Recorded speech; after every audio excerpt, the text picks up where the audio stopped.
Yeah, I'm remote.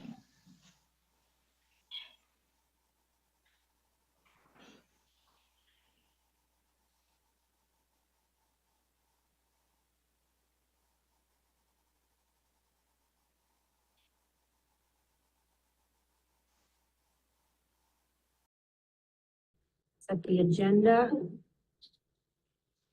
Additions or corrections. Want a motion? Sure. Yep. Motion to approve the agenda as presented. Can we consider adding a couple things? Sorry, you got ahead of me. Peter, just a quarterly financial report to discuss that, or? So we did add that to the agenda. Oh, You might not have the, It's on, business A. Item A, business A, your business A. there we go. I don't have the new agenda. okay. Support. Okay, we have a motion and a second to approve the agenda as presented. All those in favor? Aye. Opposed? Motion carries. Introduction and guests. I think we all know each other. We do have individuals with us today. I'm a guest. Want me to start? Sure. Anna Crandall, City of Kalamazoo. I'm Chris Hudson, to the Regional Commission. Dave Andrews, Charleston. Richard Drew in Richland. Eric Wilson, Texas Township. Wilson, Cooper Township. Lana Steyer, Kalamazoo City. Mark Elliott, Township Alternate. Thank you. And then online, Jim Behrman from Stantec. Good morning, Anna Oshtemo Township. Steve Vicenzi, City of Kalamazoo. Joe Bonham, City Kalamazoo.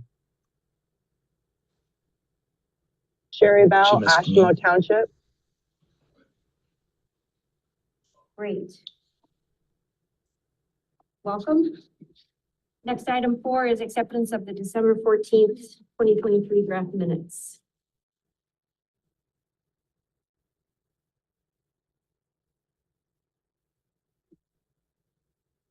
I'll make the motion to approve as presented.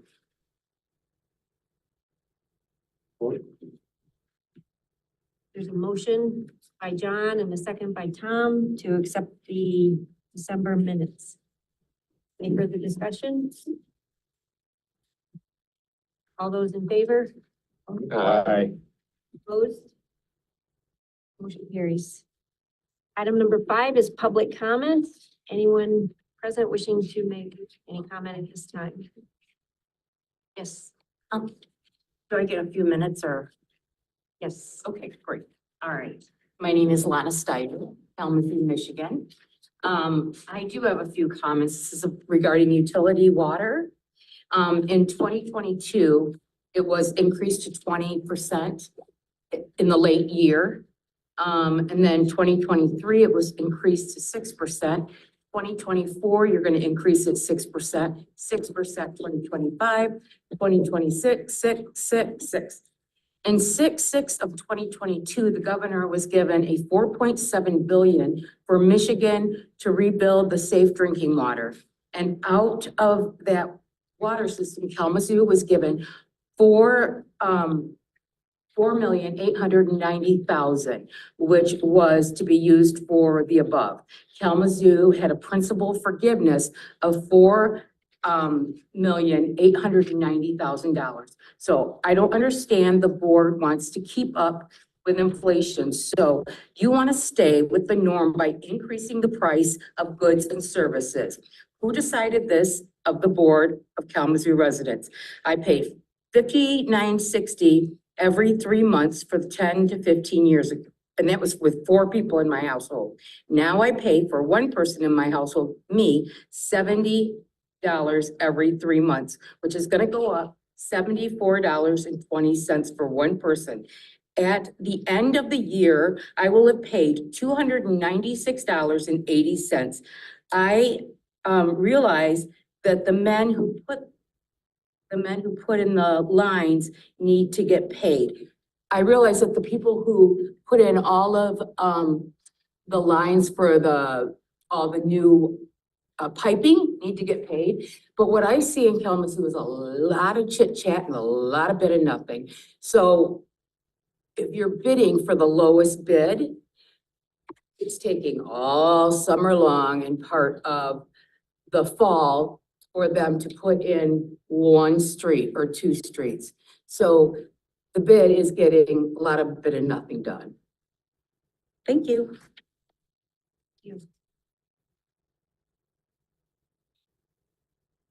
Any other public comment?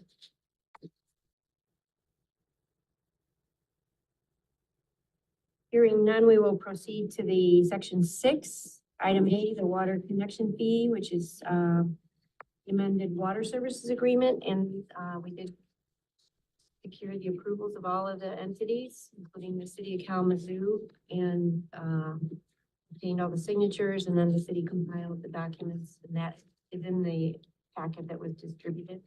I believe online. I'm not sure. It will be online, so the ordinance is online. It is included in the ordinance. For the ordinance, that's chapter 38 of the City of Kalamazoo Code of Ordinances.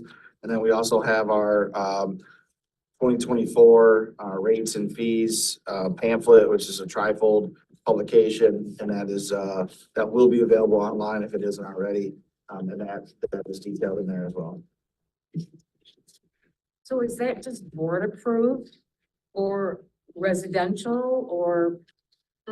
I can answer your questions after the meeting. Sure.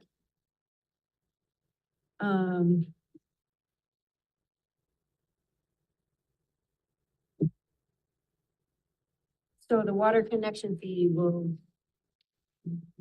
drop off of our unfinished business. So James, is that being charged now? So it will, as of January 1st, any new customer connection will get the $1,175. I don't know if we've had new connections yet, but we'll very shortly have a whole branch. Okay, again, that's new connections, and that's usually with development. So, and then again, the ordinance with the table and everything. So, staff have worked out a policy for implementing that. And obviously there's, interaction between engineering and building and everything. So that's one of those stops along the pathway for us before we turn the account active, is to make sure we charge that fee for that connection. We have a regional commission meeting after this. I'll make sure to remind all the townships that and we talked about this with them multiple times, but no more fees at the township. Well, that's their choice, but there's no reason for them to be charging those. So I think Right. everybody's turned it off. Right, and that's a good point. So now we're in City Kalamazoo, our staff is handling all those connection requests. So if somebody goes out to one of the townships, we'll just ask that you refer them back to the city, and it's, essentially a turnkey process with our staff at the city. Is there gonna be communication from when somebody does say, I'm connecting and I'm paying my fees, communication to that township so they're aware of that connection? There will be, I wouldn't say it's not gonna be real time or direct, but we'll update, either quarterly or annually, we'll provide updates to say this, these are the number of folks that were connected in each one of the townships, so that those townships can, continue to have that knowledge and awareness for their own records. Good, thank you.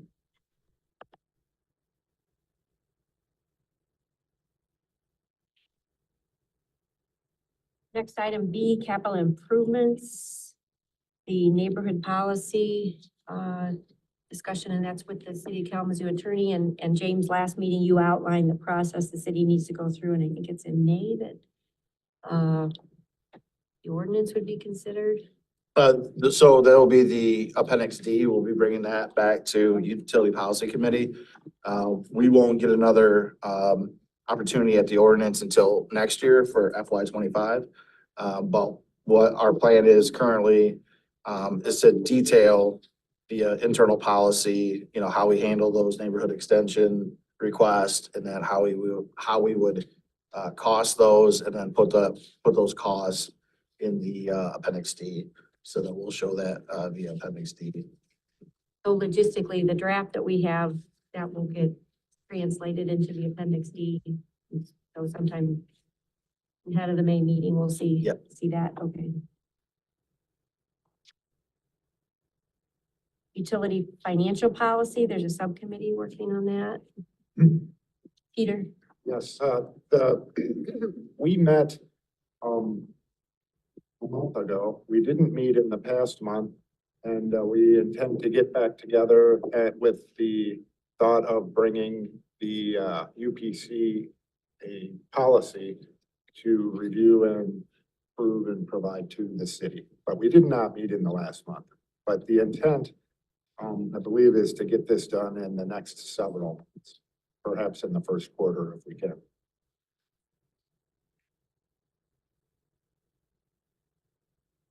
Thank you. Anything else? Yeah. Wellhead protection. Oshtemo approved theirs Tuesday, and that is everybody that is a customer. So the ordinances are in effect and the performance standards have been adopted. So the next thing is to work with the townships and get those programs moving forward so that the performance standards will be applied to the people within those that tend to travel wellhead protection areas. So thank you to everybody in the townships. That was a lot of coordination and moving forward, but it was a good conversation at all the townships that I went to. Everybody was 100% on board with it. Understood the need for it. That's good. So that'll drop off of this UPC's Yes. work schedule unless something comes up with amending standards or something.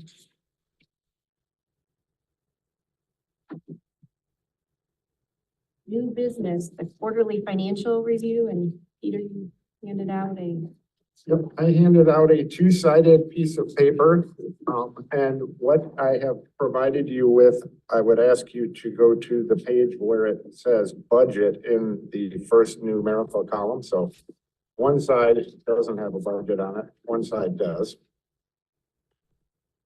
And at the top of the page, you can see the expenditure budget or expense budget was at 127,000, realizing that a substantial amount of that is capital. And that's fairly fluid from the perspective, I believe, of James, Mr. Baker, that if a project doesn't have the material in place, they will go proceed to a different project. But I just wanted to point out, and I highlighted, hopefully you have a yellow line or a yellow component. For the current year, there is a balance of budget of $32,260,000 of revenue. And that as of the beginning of the year, or 12/31, the revenue actually was $31,318,000. And up above in the expenditure categories, I just point out that when you take a look at like water pumping or water source, water supply, those numbers are fairly consistent. The actual expenditures or expenses are very consistent with where the budget actually was. You'll see very significant fluctuations when you get down to that capital component. And so as part of the UPC's responsibility, we are to oversee or understand and review the finances of the water supply system. And so here's the budget in actual. Now, I just want to point out that these numbers are pre-adjustments for purposes of the audit. So the accruals wouldn't be in there, such as a revenue accrual for unbilled water, as well as reversing likely last year's unbilled. So these numbers are not where we're going to land for purposes of the audit, and we reviewed the audit last year. But I just like to keep an eye on how are we tracking on the revenue side and the expenditure side, and realize that those expenditures are expected to be financed with bonding. So it's not that, there's a large amount of cash there to fund these projects, that those projects would be funded with bonding as well. But just, as part of our responsibilities to periodically monitor the finances. And the second side of this document, mine, I have 2 pages. This is where we take a look at, how did we do this year from a revenue and expenditure perspective, this year versus last year. And this is last year before audited adjustments as well. So last year, we didn't have that data available. We didn't make that comparison. This year we do. And so I just put together, here's this year, here's last year. When you take a look at the expenditures, you can see that, for instance, water pumping, costs are up. Source of supply, costs are up. Basically, the costs are up. And when we take a look at the revenues, we can see that in the current year, the revenues are up as well. That's the result of rate increases. And the consumption, that's can be very dependent on the weather. And I tried to put this in a very summarized version. I'm pulling the captions off of reports that are, from the expenditure perspective, there may be, 800 accounts that make up these balances. I'm just trying to bring it together, summary. And let's take a look. How did we do this year versus last year? We know what's budgeted. We're pretty consistent with budget, but under typically. And how did we do compared to the prior year? That spent more money. Well, things are more expensive and was improving the system. And then you can see that comparison of the yellow line once again, this year versus last year. Water revenue is up. That's the result of rate increases and the extent of water consumption. And when you look on the revenues below the yellow line, those are very, they're basically budgeted items to spend reserves or to bring in bond dollars by issuing bonds. So I really just tried to focus on the operations and the revenue side.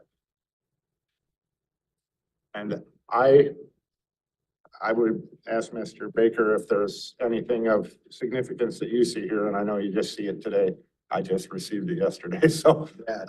No, thanks for putting this together. I would just, there are some larger numbers, like, 100% or over 100% that are positive or negative. A lot of those are dealing with, just how we handle different account codes back and forth, or how we're splitting different ratios. I wouldn't focus on those specifically to try to get a answer on what's happening with a line item. I would look more broadly at some of the larger grouping of items which are showing increases in the 5 to 8% range. That's kind of telling the story that chemical costs, water pumping costs, materials costs are up, and you're seeing that in those line items. But yeah, when you see, 800% increase, we're putting money there we didn't before. Sure. Something like that. So So, those are typically the small numbers. correct.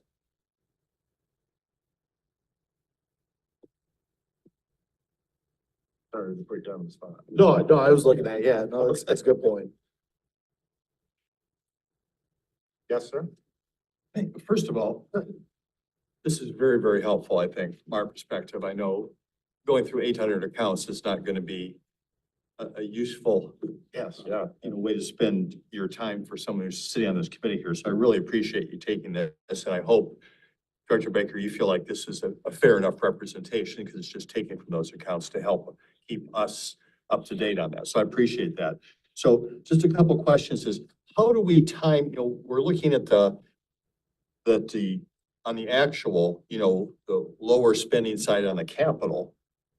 Isn't that accurate as you look at this? I mean, So with the capital, I would caution against taking a fixed year, like 12 months, yes, and only looking at a 12-month slice at a time. yeah, With capital, because of the project durations are usually 18 to 24 months and sometimes longer.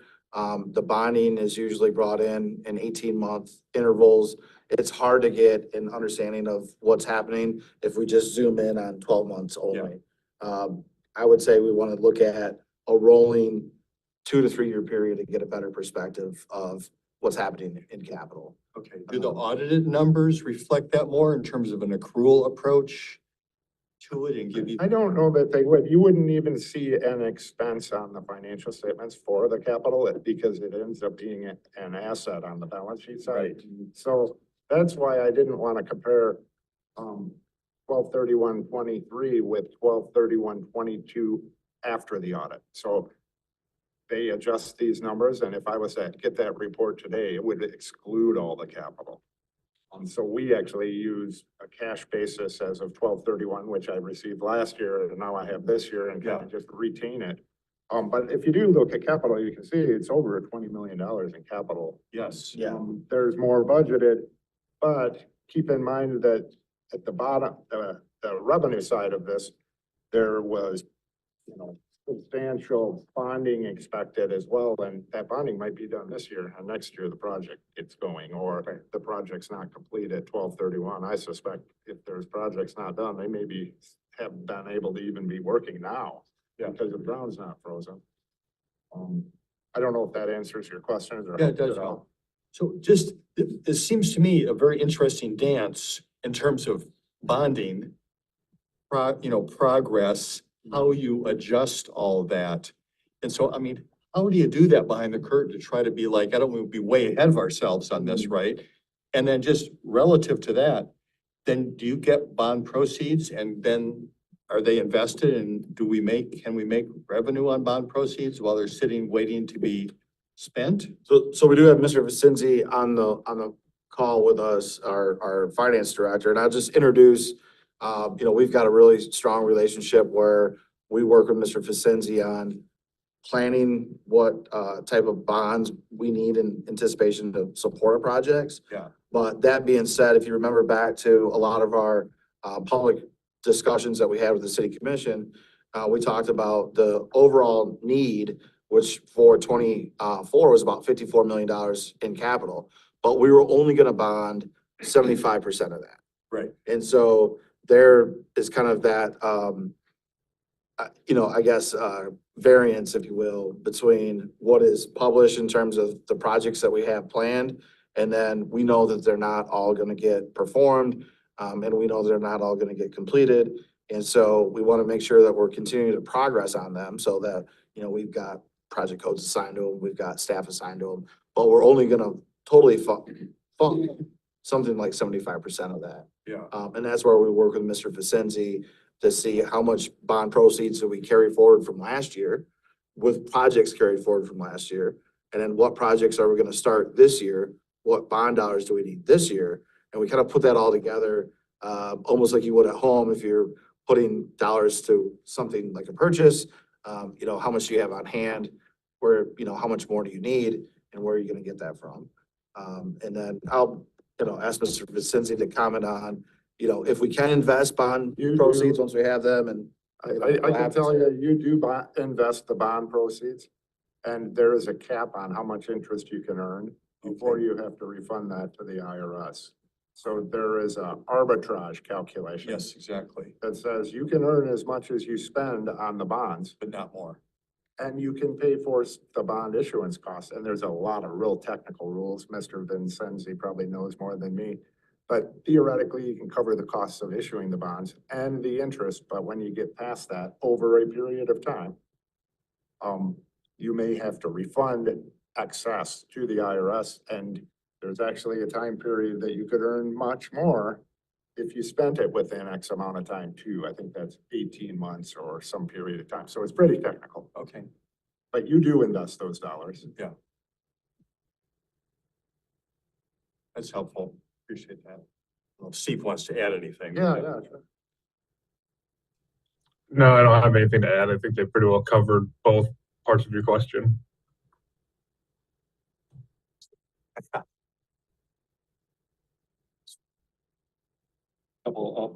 A technical point and a big picture point. From a technical point, I think there's a couple line items here that say hydrant projects, $60+ million. I don't think we're spending $60 million on fire hydrants. So I think, again, this is a recognition that we've got a lot of data being kind of rolled up into some line items here.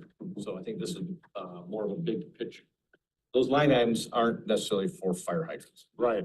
It's all capital of some type. Bigger venture capital. So that's more of a technical point. And then again, thank you, Peter, I think, as we talk about the budget all year long, on a utility system like this, we see that it's over a $30 million in revenue.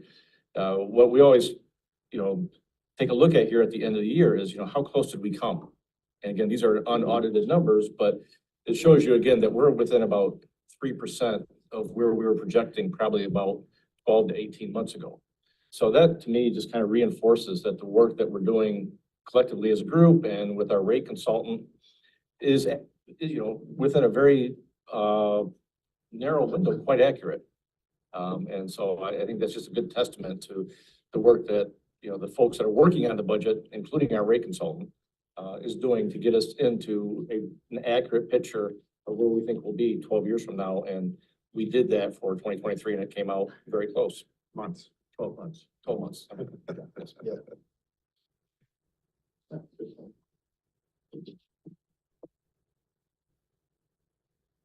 Anything else? Good discussion. Thank you, Peter. Item 7B is the rate consultant contract renewal, and we had this on our 2024 to-do list. That contract is through the end of March, so it's something that this group needs to consider by then. And per the contract, it's we can consider renewing the current agreement for up to, for 2 years. And what I put together, Peter,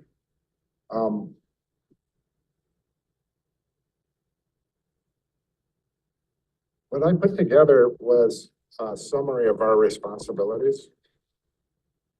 And it came out with the minutes. And I think you may or may not have, I think you would have all received them. And so when we initially got together, we went through and identified what were the responsibilities of the UPC, and it was 8 pages long, so I tried to summarize it. And I thought it was worthy of maybe going through this every January, but since this is January, we'll try it today, and if it doesn't work, we won't do that again, perhaps. But within this, it talks about renewal of the contract with the rate consultant and whether you're gonna use a rate consultant. And so I thought, and I'm going through this document, and I thought it was worthy of going through there. Do we need to make copies of them? It should have been in with your minutes. It came out in an email that included 2 attachments. It was minutes and then a summary of select UPC contract requirements. So I think we could, I don't think it's in here. Could you might be able to print it. run and get some copies and Yeah, Yeah, we we can can go do get. I can just, could we put off this and we'll go to the next space and I'll see if I can run down and get a copy made of this? Why don't I email it? Okay, however you want to approach it. Thank you. Oh, okay. It's more efficient. Is it front and back or? It's just 2 pages, so if we did a front and back, that would be great. Yeah, that's, Your handout, I did. yeah, that's fine. You can put that at the door.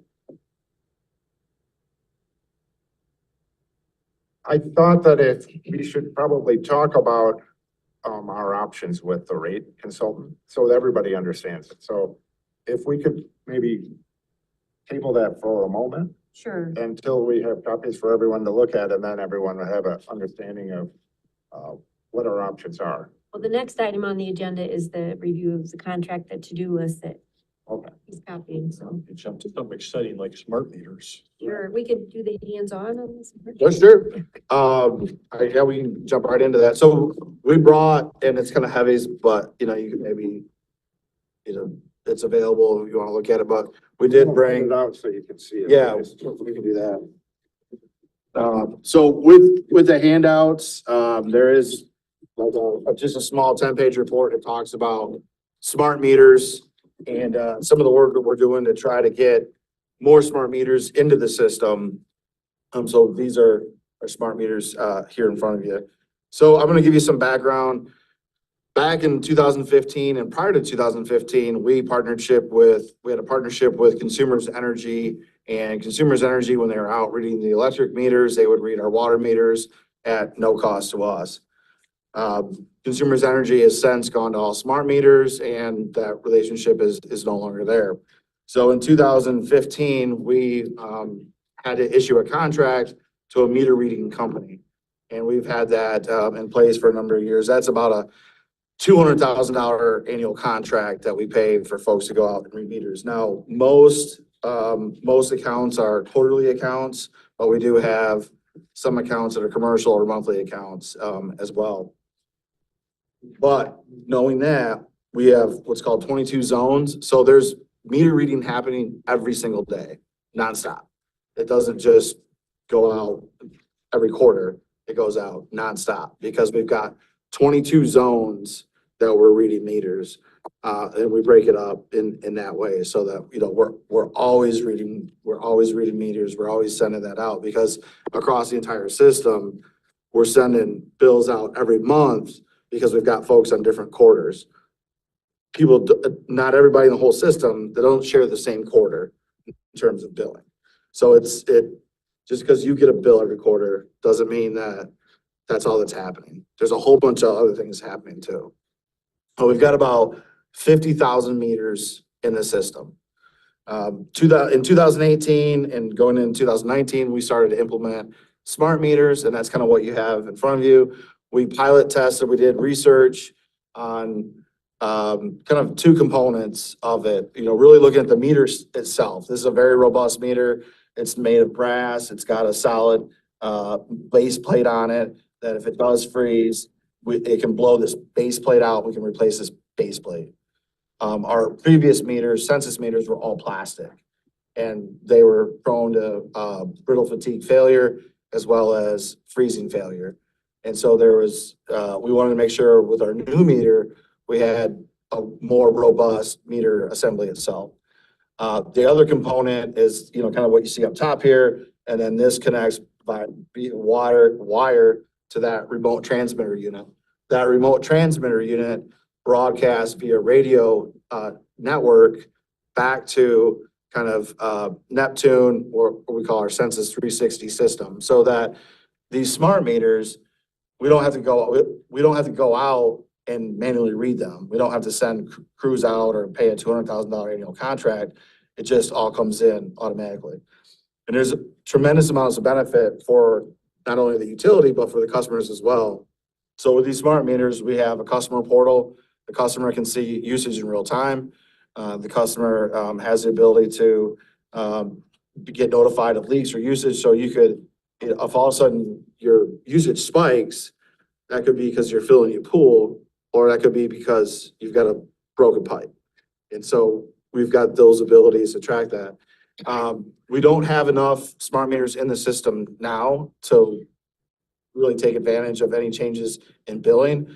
But if we had, you know, total system implementation or a larger portion of system implementation, we could go to monthly billing, which is much easier on budgeting, and it's much easier on families that are receiving bills, because it's not a whole quarter of water usage, it's a month of water usage. So there's many other benefits of the smart meter, you know, in place. So to date, we've got about 7,500 smart meters in service in our system. Again, 7,500 sounds like a lot, but it's a tiny number compared to 50,000 meters. So we're looking at how can we get these in our system. Now, if we did a one-off, we're going to just go out and install them everywhere in the system today, that'd be about $40 million. That project would likely take 2 to 3 years to complete, but that's essentially what you're looking at, is about a $40 million outstanding cost to complete all of that work for where we're at, given our position today. That's not in the capital program right now.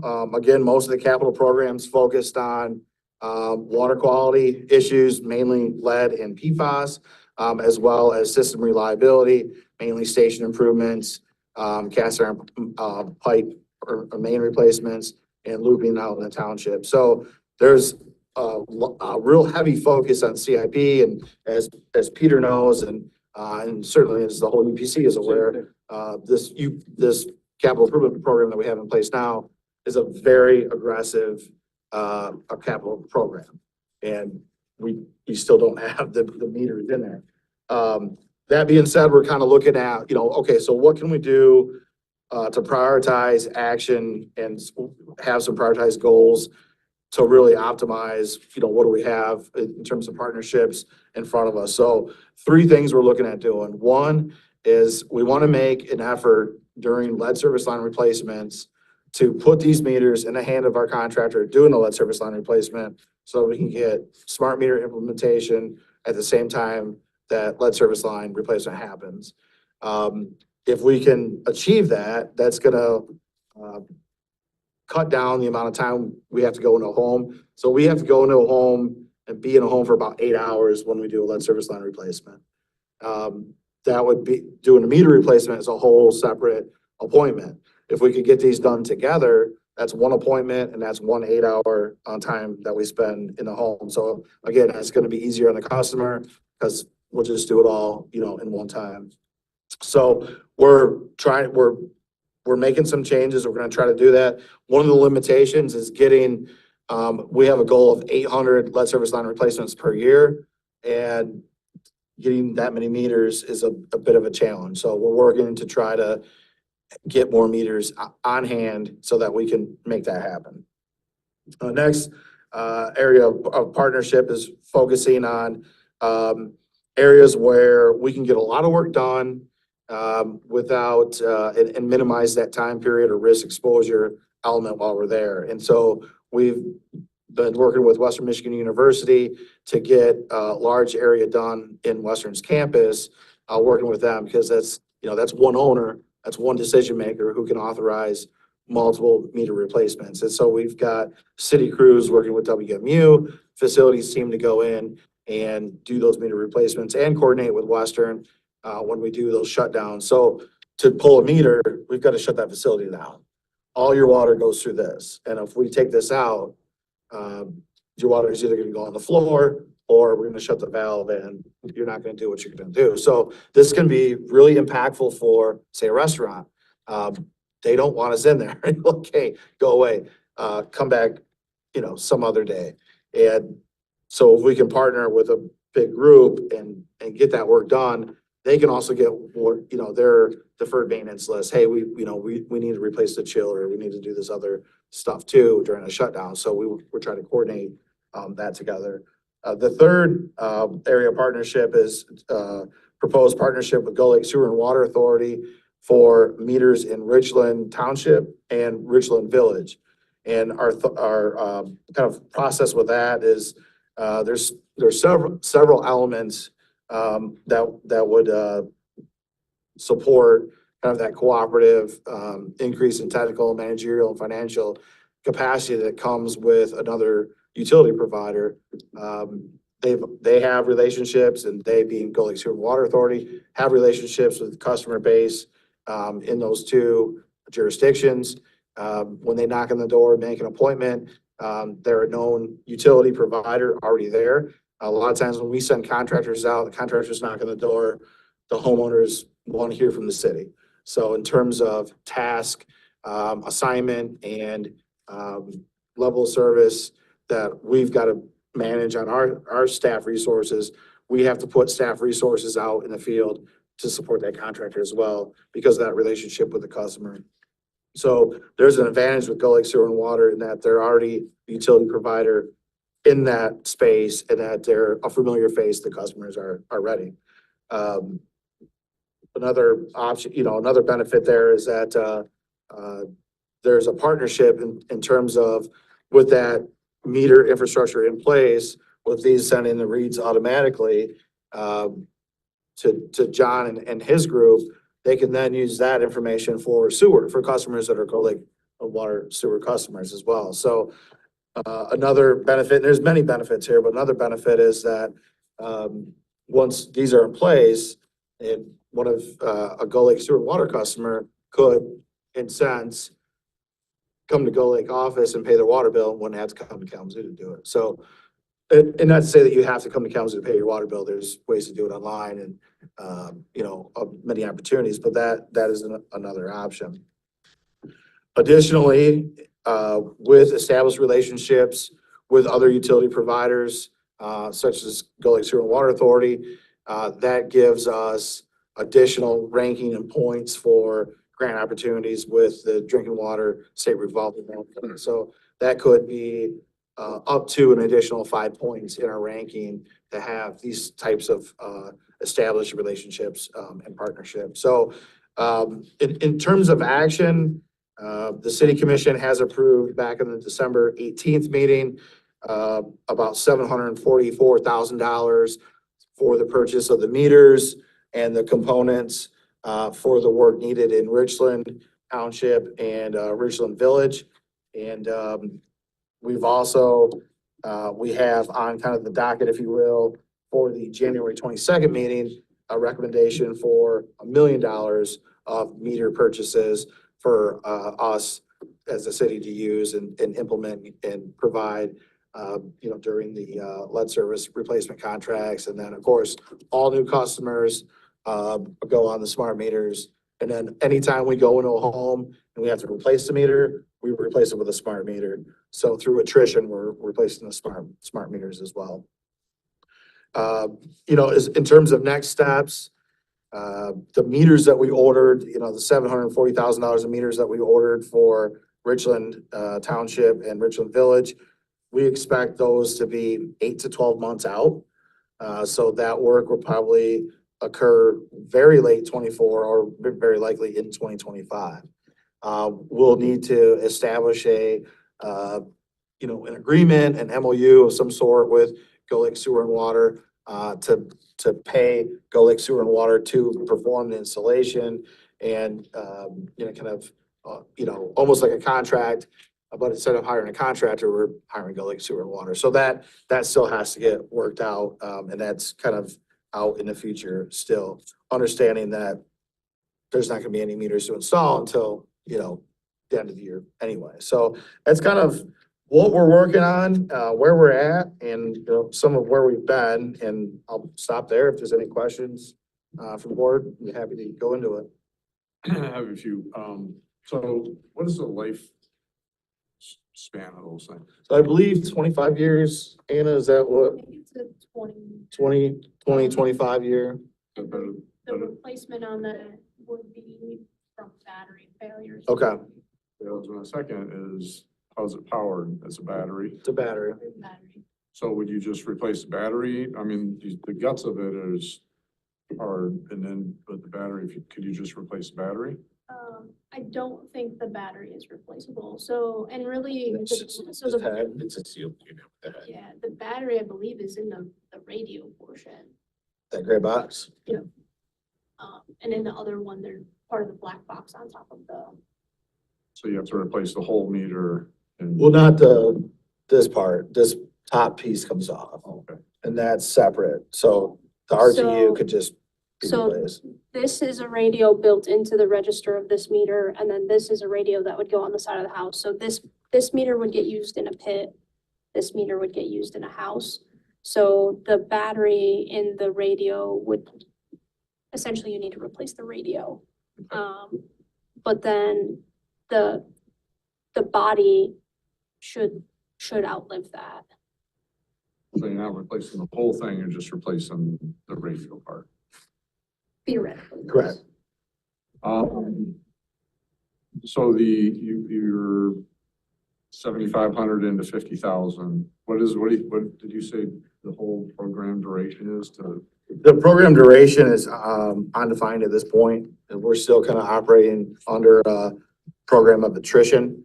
And, we're taking these three major steps to try to increase that attrition rate, but we still haven't defined a date certain time. Like with lead services, we've got a date certain where we have to be done, Yeah. and we know that we've got to do so many per year. We haven't defined that with meters yet. I think that's still something that we want to work with the UPC to continue to understand what the, what the drive and perspective is on that. And I think, even internally with our own planning as well. Again, we all know where we're at with capital. We know that rates fund capital directly, and there is a defined relationship between the amount of projects that we do and what the rates are. So it's one of those things that's just outside of the immediate need. You know, we've got to do the lead service line replacement. We've got to do the cast iron main replacement coordinated with the roadway. We've got to make station improvements in accordance with our ACO requirements. And so when you throw everything into the bucket of what do we have to do, there's not a lot of room left for what would we like to do, or what do we, and I'm not saying this is a want, certainly justified financially, but it's just, we've got to define what those, we've got to define that level of service for meters. We still need to do that. And these are all being put in on the lead service program. That's one of the goals that we'd like to do. We've been limited in that to date because we're doing more lead services than we are meters. There's also have been some supply chain challenges in obtaining meters. So we've had to tell our lead service contractor, sorry, put the old meter back in and keep going because of the, Do these fit on the same horn?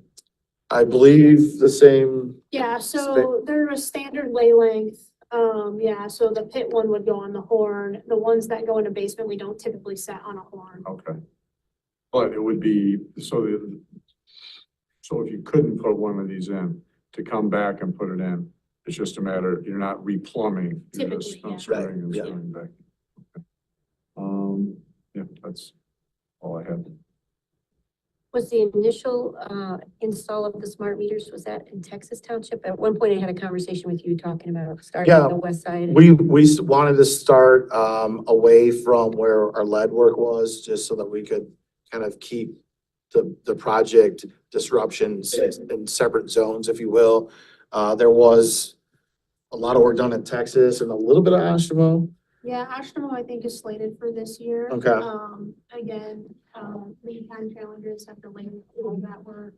And then we had also done a pilot within the city limits on the front end before we decided to launch this program. And then did we do smart meters in Parchment? Yes, So I think Parchment was probably the first yeah, that was the first area completed. first municipality completed. There's a question back.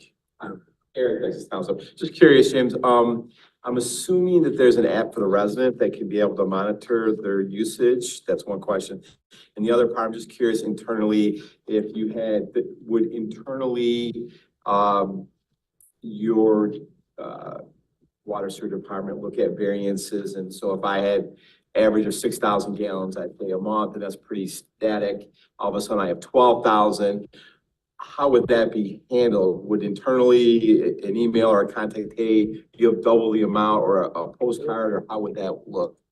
So I think, do we have residents sign up for like Neptune 360 right now? We don't right now. Okay, Last I was told that's on hold until we have more customers. More customers, swap okay. over to it. yeah, So that is a feature available with the software that's not currently being utilized, just because it's difficult to tell folks about it when such a limited amount of customers are Yep. on those meters.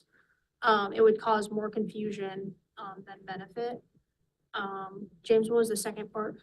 the second part, and I think it's related to the first, but, the software is capable to set those alerts up. And so without that broad implementation of that software, then folks aren't aware of that. I'm just, it might be staff time easier. If they sign up, they could fill out parameters. Hey, if my usage is double, I'd like an email sent to me. Correct. So that I can monitor, and then you're not calling Right. 50,000 customers. My understanding of the software, and we've demoed it and Yeah. we're aware of it, is that, yes, those features are all there. Good. That you can set those alerts, similar to, now you have your power bill, sends you emails Yeah. with, hey, your usage was up, so you know. Yeah. One of the things that is new, for bills now sent after January 1st, we show you your last year of usage in the bill itself, as a bar chart. So that is helpful. Yeah, that is. This quarter used this much, but you've got that usage right there in front of you. We also have a leak policy. So if, let's say, your typical water bill, whatever it is, all of a sudden you get a bill for $10,000. Yeah. Like, hey, wait a minute, This is not at all, something's going on here. Either the meter went crazy or, you've got a new pond in your yard. Right. And, we'll work with you to figure out, is there a pond? Where's the pond? How do you fix it?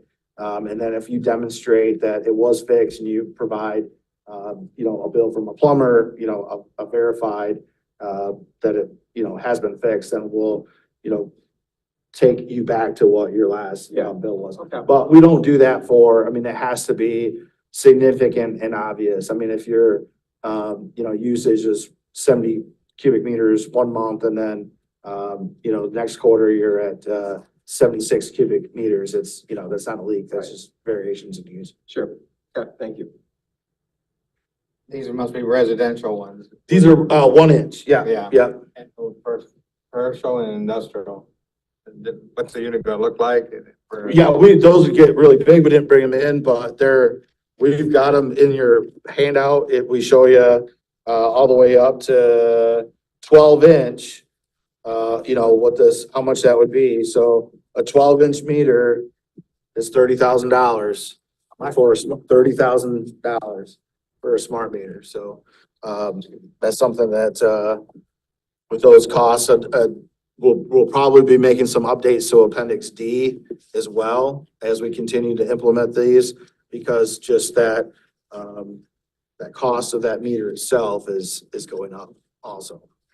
And also understand that a 12-inch meter is running like a General Motors factory. Right. It's not, Got a couple of them, so Maybe like a Target distribution center. 12-inch? yeah, since they're 12. There's line to the Yeah. Well, you got 12-inch line, I don't. Yeah, Target. Yeah, but they've probably got like a They're either 4 or 6 inches. 2-inch detector or something like that. Yeah. 6 6 inches. Yeah. Yeah. 6 inch. Appreciate the update, and I have a question. So for Western, you mentioned the city crews are doing those installations. Yep. And then for, Richland Village, is the city contracting with Go Lake? Yeah, the plan is the contract with Gull Lake Sewer and Water Authority, for Gull Lake Sewer and Water Authority to perform those installs, for the city. And then so that's kind of step one. And, we're still in discussion, so we don't have an agreement on that yet, but we'd like to work to get there. And then step two, would be to create some of these optimized services for customers that are also Gull Lake Sewer and Water customers, so that they have access to, their bills and the ability to turn on an account or something like that at the offices of Gull Lake Sewer and Water. So that's kind of like a next step and next step.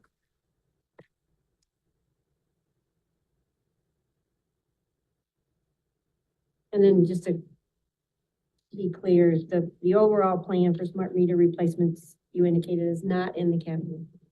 It's not, it's funded as, like an annual, something near like $1 million in an annual, like an operation program. So if you look at like hydrants, valves, meters, we've got just annual buckets, if you will. But they're about $1 million. So if we went at our current pace, it would take us 40 years to implement the whole system with a meter that's got a 25-year useful life. So that's not necessarily feasible.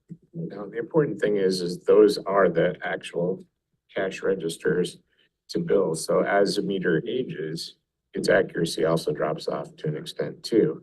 And the choice of this meter, the components can come off.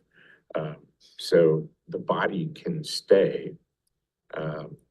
Even if someone were to have an issue where they failed to shut water off and it froze and it broke the frost plate off in the bottom, the guts get replaced, the bottom plate goes back on, the body of the meter is fine, and the head is okay. The head can come off, especially with those with the batteries when their life ends. And in the event, I would assume, James, I'm going out on a limb here, that if the REU quit, the battery died in the interim time frame, so I see that's 3-wire, it could actually be manually read with a touchpad from the outside of the house. So we only lose a little bit of data that's going into a portal someday for someone to look at online. But quality product here to work with over the course of getting 25 years life out of it, as well as being accurate enough to get return on investment of water that's sold to customers. Any other questions? Again, thank you. Yeah, thanks.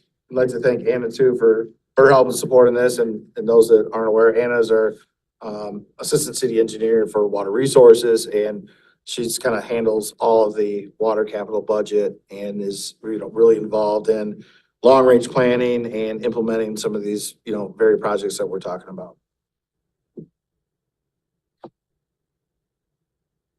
Thank you. And Peter, thank you, Mark, for making the copies. We can return to this checklist. Yeah. So what I tried to do, and I had noted at the last meeting, and it was suggested to do so, was to put together a summary of what the responsibilities of the UPC were. And we had I think about an 8-page summary, and I tried to make it more brief, and we're summarizing this document, so it's fairly substantial.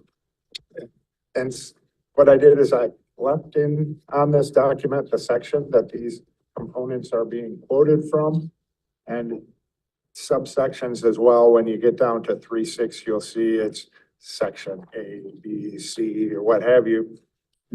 And so 2.1 talks about the UPC's decision will determine whether water is provided by the Gull Lake Sewer Water Authority to portions of Richland, and that'll occur upon request of the UPC.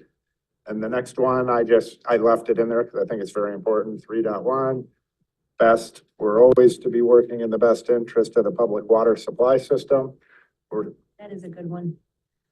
Yeah. I think that's the most important. That's exactly why we're here. So 3.4, that we need to meet on a quarterly basis, and we have been meeting monthly, but we could take some action to do it less often.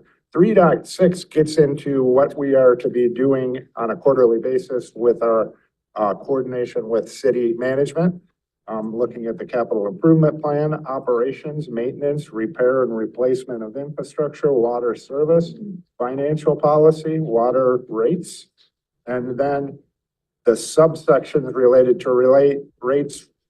We have identified the utility financial policy is the responsibility of the UPC with providing insight into it. The capital improvement plan, the reserves, which drive the rates, and withdrawals or deposits to the reserves, and that's tracked during the rate making process. The level of debt and debt service financing, which is the city's call, but the UPC has input, and then the cost of operations and the cost of service study and water rate adjustments and frequency of water rate adjustments. And that's something we need to look at quarterly. And I think we are by looking at the financial statements, getting the insight from management, and typically learning about one new aspect like meters of the water supply system. And then at the bottom of A, you'll see yearly, we can request all books, records, plans, documents supporting the water rates and examine them and do as we choose. And we haven't gone there. We do ask for information, but we haven't done any type of deep dive at this point. Under B, yearly, we may select consultants to assess the rate making process. And we have a consultant, and that consultant, I believe, assisted with the buy-in fee. But other than that, that consultant hasn't done any work for us. And then under C, yearly, we need to determine whether a rate consultant is necessary. And so I think it was timely for us to take a look at the summary, because we're the item that preceded this, but hopefully we'll have after this, is we need to determine what we're going to do as far as rates going forward. But the UPC could say, city, are you in agreement? We have a rate calculation and capital isn't really changing. Operation costs are really not changing. We've projected this out 5 years. accurately, we believe. Should we just pass on a rate calculation this year and go with what was suggested from the preceding year? So that's our option. I'm not saying we want to do that or not want to do that. Under the second dot there, yearly, where a rate consultant will be utilized, we need to assess the rate calculation. And then at the last bullet under there, yearly, utility policy committee shall appear before the city commission when we suggest a change in the rates. And D, we have identified every other year or as needed, we would select that rate consultant. So we're at the point where we need to select a rate consultant if we're going to use a rate consultant, and as needed, review, analyze their work. And D is all about if you use a rate consultant, and I'm not gonna go through every one of them. And then under E, as needed, prior to taking action affecting any of the following, the city shall consult with the UPC. And so the city, I would expect at one of these meetings or in between with talking with Libby, you know, we're planning to do this. We're going to bring it, let's put it as an agenda item so the UPC can have some input into these decisions. And then at the very bottom, F, utility policy committee periodically review of services and the cost of services. And so some of these items we can look at every 4 years. We can bring someone in and say, is our billing process effective, efficient, cost effective? So we can look at water services, operation, repair and maintenance. Are we doing it efficiently? Water meters, et cetera, et cetera, et cetera. We haven't chosen to do that at this point, but it's something we should be aware of that's there. And should we find that we or customers are concerned with costs and there's an obvious issue, we have the ability to take a look at that. The items on here that I think we need to consider today are, should we assess whether we need to recalculate the rate for the coming year? And if we do decide to recalculate the rate for the coming year, we need to determine who's going to make that calculation for us. And I throw it out there to the whole group. How do we want to approach that? We want to have James and a couple of people talk about it. James and maybe the city manager and maybe a participant or two from this committee or deputy city manager, the mayor, or who have you. Do we want to spend the money to make the calculation once again? And if we do, then we need to determine who's going to do it. And we have time. The contract says the subsequent to the contract expiring, which is in March, we within X amount of days need to make a determination of seeking a new rate consultant or extending the contract of the current rate consultant. And that contract goes through March. Yes? You're on the subcommittee working on the utility financial policy. Yes. With Will they, it seems to me the result of that work that this group will hopefully adopt in the first quarter, we kind of set a target there. Does that nudge us toward doing the rate calculation again? the utility financial policy? It may just more accurately define the calculation itself. I think, if I could answer, my impression on it is they're related but different in that, you know, the policy, the financial policy has big picture policy, you know, requirements that we adhere to as we're making the rates. The rate consultant obviously gets down into the nitty gritty of looking at line items and projections and literally costs and revenue for next year and in the future. So I don't think necessarily the rate consultant decision needs to wait for the policy. Be my impression on it. A couple of questions. So what has our standard practice been related to this? And is there any statutory requirement related to, you know, engaging this kind of expertise in some time I period? can tell you that from my perspective, and I work with many local governments, I don't know of any requirement that says you have to use a rate consultant to calculate your rate. Many of my clients do not. And I suspect, and I'm not an attorney by any means, that the city's attorneys and the, regional commission's attorneys crafted this language that said we could avoid having a rate consultant. So I suspect that's not an issue. Sure. We are, as a UPC, we're going into our first renewal request, so we don't really have, as a UPC, we don't have a history yet. No. So So what has standard practice So been? the standard practice for the city has been, we consistently have had a rate consultant every year for water and wastewater that would work with city staff, legal department, finance, James Baker's team to come up with the recommendations. We still do that. This year, we've been using Stantec for the water rates. And so they did that same process, and now the UPC is part of that process also. Maybe what I'm remembering is the cost of service study wasn't done every year. Yeah, and so the cost of service study in the contract, as Peter was referencing, is an option that the UPC has the ability to do, to say, hey, let's take a look at Kalamazoo's water system expenses compared to other peer municipalities. Recognizing that there's gonna be differences among cities, but are we within the ballpark for how much it costs to install a fire hydrant? Or are we in the ballpark where how much are we spending on fuel for the excellent? Just so that, I think the intent, and we do have it all written out, but the intent was, are the expenses of the system reasonable? And there's a process to check that.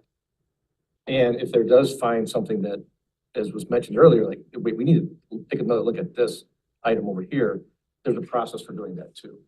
Let's go back and look at it. That is something that was new, that was put in with the contract, was a process for looking at the expenses and the cost of providing the services for our system to see if they're reasonable. We got some comments. Okay, yes. Just to the overarching question of, does the UPC want to consider a rate consultant for FY '25? My recommendation would be yes. And the reason for that is there's still additional refinement that we'd like to make within some of the capital program and funding the capital program, such as bond financing and how we treat bond financing and cash flow as it relates to capital. So there's some additional refinement that we'd like to make there in rates. There's also some additional refinement that we'd like to make within our fire protection customer class area. So fire protection customer class includes fire services, private fire hydrants, and detector checks. So if you look through the rates, you'll see detector checks, there's a fee you pay for that and stuff like that. There's some additional refinement needed in those areas. Another point would be the water affordability program. This year, we are with the Community Action Agency through a state funded grant. We just got information. In fact, Mayor, you sent us one of the applications for next year. It'd actually be Community Action Agency as the agency, but we'll be working with them to kind of help fill that out. So it's still unknown if that's going to get funded for '25 or if the UPC would like to look at other ways of funding. And one of the things that we looked at before was 1% of the residential rate to fund water affordability. So if we're going to be, making one of those decisions, that's something that we would most likely want to have a rate consultant kind of at the helm to help us through that. Not saying, that any of that is a foregone conclusion. I think there's just additional refinements that in a lot of areas that we'd like to make. Another point, I guess the fourth point, is that as we continue to really heavily rely on DWSRF funding, we receive principal forgiveness and state ARPA grant dollars for that, and we have our match amount, and then that all gets kind of folded together into a separate bond program, which is kind of underwritten by the state. It has different coverage requirements and it's handled different way, but it's part of our overall system. That work can get really complex, and it's often at like the 11th and 12th hour, where we're, finally, hey, we did get funded, and now we've got to get this over to the city commission and get this approved, and we've got like a week to, crunch all these numbers. That's another benefit to have the rate consultant on hand. In fact, a rate sufficiency calculation is required for DWSRF, where we have to submit to the state that, our rates are covering our expenses and that we have a plan to fund these capital improvements that we're making under that state grant. So kind of given all that landscape, if you will, of need, it would be my recommendation to continue to use a rate consultant. Yes. I agree with all that from what I see, and UPC, we're new, and we're a new organization and trying to get our arms around this.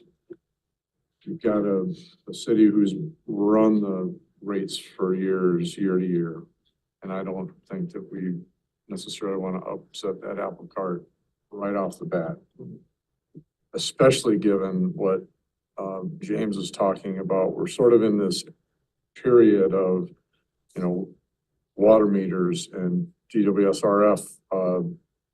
There's a lot of these programs and a very aggressive capital program that, you're only spending 75%. Maybe it's, that those changes make it a very dynamic environment to operate in. So I would think that it would make sense to continue on.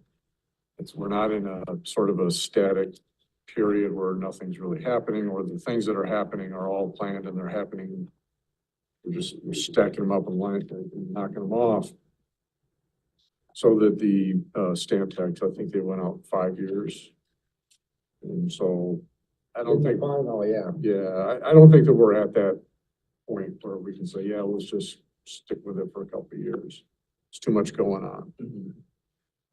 So I didn't think we'd be able to decide today whether to continue, but there's certainly strong arguments here at the table for doing that. But it seems like we still need to have work between now and the next meeting on defining that work. I mean, is it a simple renewal of the same contract? Are we going to be more specific with some of the items that James described? What are the dollars? Is it the same? Is it different? And eke that out of where this is going. Yes. Would it make sense because we have a subcommittee who's going to be working on the utility financial policy, and those are the same brains that understand the side. Would it make sense to test them with that? I don't know if maybe that's too much work. Perhaps, or I think James needs to be involved with the contract though, to help define that. What I would suggest, I think it's a good idea. We'll have that same group because it's basically me, Peter, and Director Steve Ascenzi. Well, obviously, James Baker's office is always involved when it comes to financial matters related to the utilities. And then I think what we can do is pull together a summary for your next meeting about like the status of the contract and what would need to happen for the renewal. That sounds good.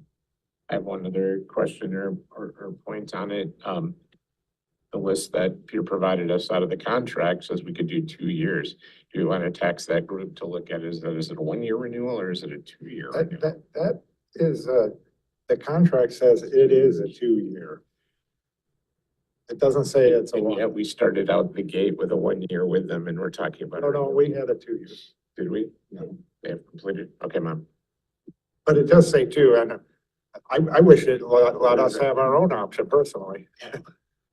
And the Stantec's only calculated one rate. Correct. So there's, Yep. I lose track of, when they came on or. Right. They assisted with I think they reviewed Bart's, and then the next year they made the rate. Right, yeah, this is their first year to, on their actual turning rate. And now in March, that expires, but then we need input. This group would need the input of Stan Tech too. What's happened with rates, their personal rates or business rates. And, you know, what is the satisfaction and things, and we can discuss that in a committee. So I guess, ask Peter or UPC, would you like, that subcommittee to work, and then perhaps in February, I can reach out to Stantec for a proposal based on the determination of that subcommittee? Yes, yes, Do we need anything, a motion or anything, or we could do that. I don't know if we do or not. Err on the side of caution. It would protect allowed billable hours too, back to this group. to the Yeah, group for I would make a motion that we plan or work towards engaging a rate consultant to assist James and the UPC and over the next 2-year period. And requesting insight from a subcommittee on the process to obtain such services. Support. There's a motion. And I don't think I can repeat that. Yeah, neither. A motion to proceed with procuring a rate consultant. Through the UFP subcommittee and James. And there's a second by Tom. Any further discussion? All those in favor? Aye. Opposed? Motion carries. And then other checklist items. I think, on the checklist itself, there's the ability for us to look at like efficiency, effectiveness, delve into the numbers deeper. I'm not a proponent of doing that at this time, but I would love to hear others' thoughts.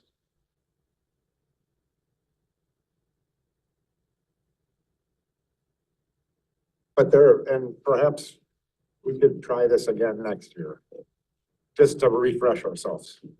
And as people come or go. Just another comment of that, Yes. if I may. And we have it available, I believe it's online. There is a requirement under the ACO that the city perform a a managerial and technical financial capacity study. And that study is huge. In binders, it's like 3 binders about this tall stacked up. And it goes into some very deep dives over about a 2-year period where we had, I believe, 3 consultants kind of picking apart the water department and looking for, challenges and recommendations for improvement from everything from staffing to process and kind of everything in between. So that is still out there. And if, any member of the UPC would like that, or if we can bring that back forward, it would certainly take some time to go through that. But that study was the basis for our staffing increase recommendations that we had made last year and the UPC supported, and ultimately the city commission supported. And that's also been the basis for a lot of the work that we're doing internal to streamline and to create efficiencies. We're using, you may be aware of it, the LEAN process, LEAN, to streamline workflows and responses to things like water main breaks and such like that. So there's a whole lot of work outlined in that technical managerial financial capacity plan that's going to take several 5 to 10 years to continue to implement within the department. So I'd say that's a great read, and we can make sure we can get that out for everybody as well. Who requires that again? That was required by the state EGLE, the Environmental Great Lakes and Energy Administration. They require that of us when we sign our administrative consent order in 2021. So that was. Otherwise not standard practice, but Correct. tied to an ACO. Correct, tied to the ACO. Got it. Well, if any new system, Charleston, when they became new, they had to do that whole study. Now, for them, it was much less complex because it's much less complex system, but it's required of a system to have that. And then what happens is you just move along and then but in this case, because of the source consolidation, tell me if I'm misspeaking, gave them the opportunity to come in and say, redo it. Yeah, there's several things kind of all happening together under the ACO. One of the overarching concepts is that, you know, the Kalamazoo system, we've got, at the time, 16 point of entries. Now we have 13 point of entries. And we've have a requirement to install, we've talked about this a lot, the optimized corrosion control program this is under the new lead and copper rule. So we're still in the process of doing that. And through that work, that was one of the things that, you know, Eagle really wanted us to focus on was that, you know, technical, managerial, financial capacity and to look at system consolidation. So those were kind of two separate studies that they wanted us to really look at and focus on in terms of source consolidation, as well as that, you know, TMF study. That this, you know, it's a big system, very complex, and certainly Eagle's got a concern that, you know, everything is we're doing everything right.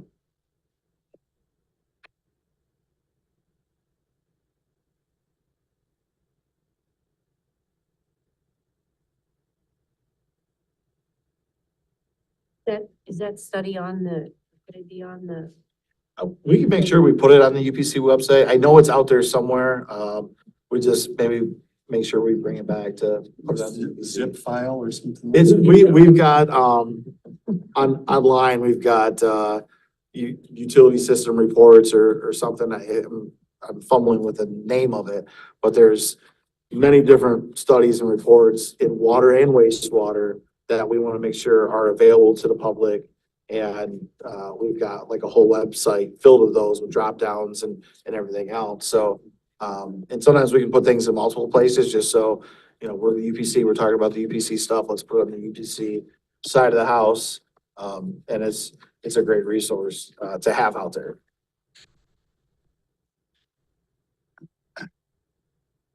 At this time, we're not adding any other items to our near future work list. I will thank Peter for this. This is a very good thing to go back to. So, Start canceling meetings. Pull this out. because there is, the contract gave the UPC a lot of responsibility, a lot of duties. So it's nice to have a quick index of what we're supposed to be doing. And as we go through these meetings, obviously we try to keep them at a fairly high level. But then we dive into specific topics. So if there's a specific topic here in the future that the, you know, UPC would like to delve further into, I think then as city staff, we would just need some direction to say, hey, we'd like to discuss more about X. Yep. And then we could go back and, you know, work on that topic and bring more information on that topic.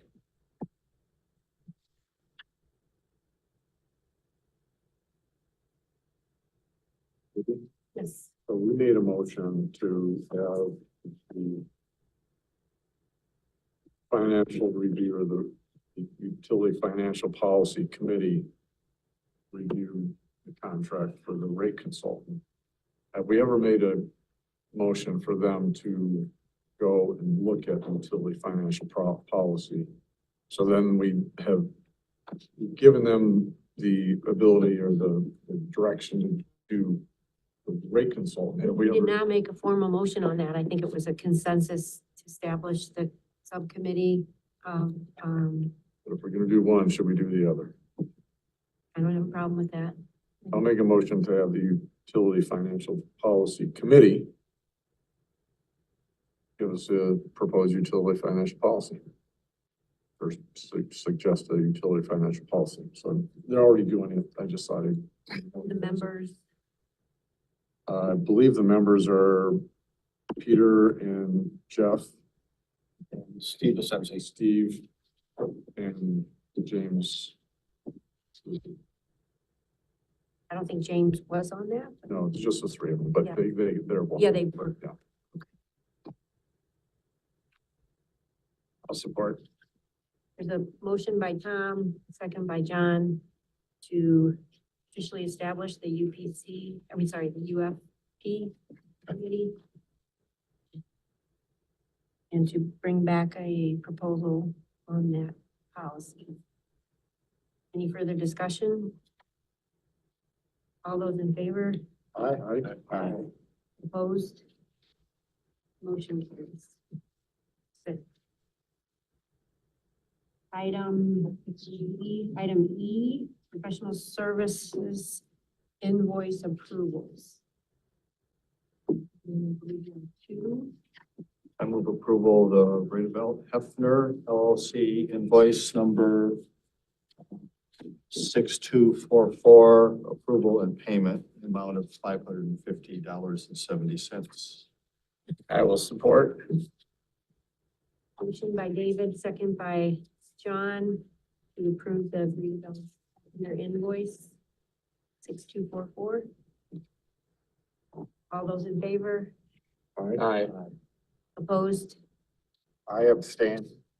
Motion carries, 5 to Zero. 0, 1 abstention and 1, non-vote.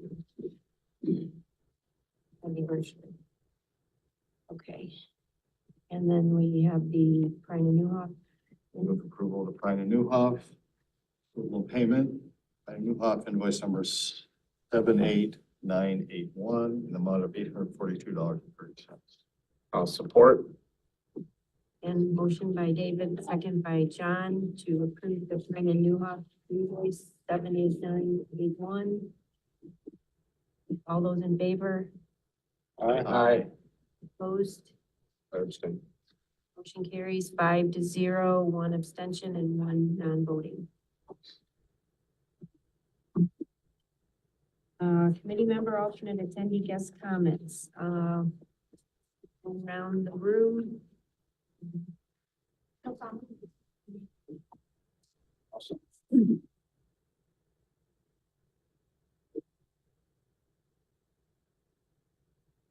Anyone,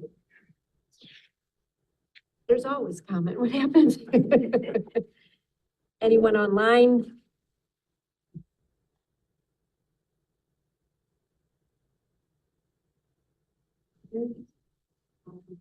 Committee member comment.